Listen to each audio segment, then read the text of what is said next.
Yeah, I'd say that my work overall is helping people connect with the unseen patterns that can determine how maybe things that are more difficult in their life, whether that's their body and their health, their emotions, maybe spiritual questions, like why things aren't going the way they think they should, or maybe why things are acting up.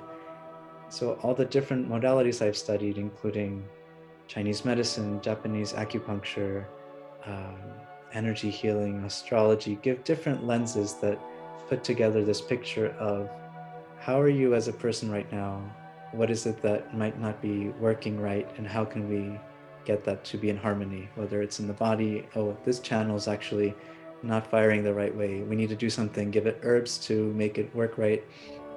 Maybe there's a sense of shame from something that happened in childhood. We can use visualization to start to guide that out of the body, get the stuckness of the emotions to start to melt into something more productive, that sort of thing. So it's really been through years of refining my own senses, both physically, spiritually, to really be able to find exactly where the point is that where things might not be working right. So, um, even on a physical level, it's funny because with the type of acupuncture I've studied called Toyohari, which is a Japanese style developed by blind acupuncturists that began around the 40s and 50s in Japan.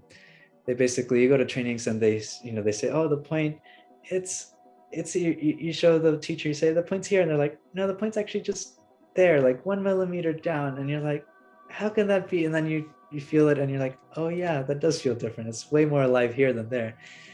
And so there's this type of subtlety that translates really remarkably well, both in the physical interactions I have with patients or with clients in person doing acupuncture, as well as remote acupuncture, which is basically using the same senses that I would use in the clinic to see what's happening with someone's body.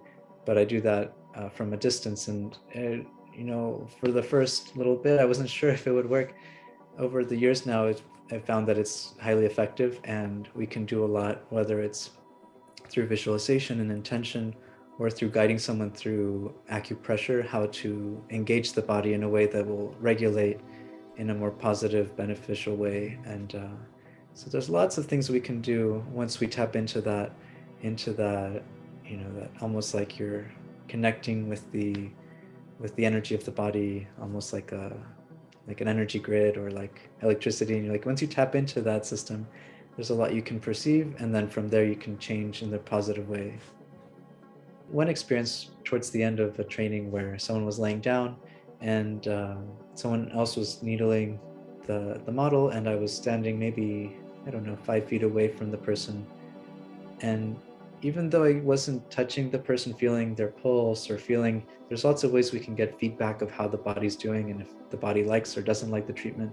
But without even having to touch the person, I could get a sense of what was happening. So we were giving feedback to the person needling. And in this case, I said, well, I feel like the needle needs to go a little bit more, like bringing the angle down a little bit, not so, instead of 45 degrees, maybe like a 40 degrees.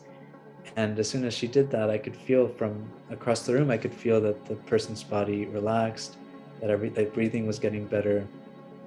But it's not just seeing how the breath is happening, it's more of like a full body sensation.